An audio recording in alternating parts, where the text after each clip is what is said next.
хэсэг нь далайн эрэг дээр нар жаргаж буй Тэнгэрийн хаяаг дүрсэлсэн тайз гэрэлтүүлэг дээр одоо бидний хөгжилдөх цаг гэсэн утга санааг илэрхийлж модель Кендалл үзэгчдэд дотно мэдрэмж төрүүлэн найзууд дээрээ хөгжөлдөхөөр ирж байгаа мэт хөнгөн өнгө илэрхийлэх хөдөлгөөн хийж шоуг эхлүүлсэн юм.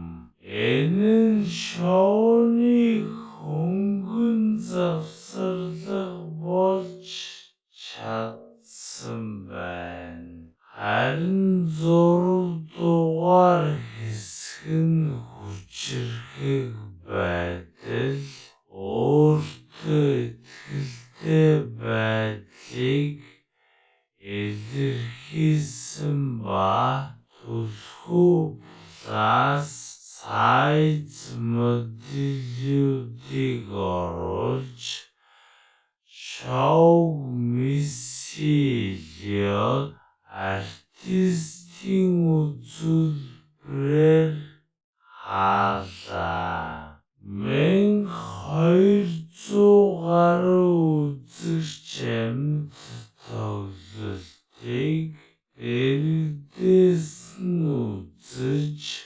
шуудан дамжуулалтыг 3.3 сая хүн үзсэн бол YouTube дээр 29 сая гаруй хүн үзсэн байна. Тасалбарын хувьд 3 төрлийн тасалбарыг худалдаалдаг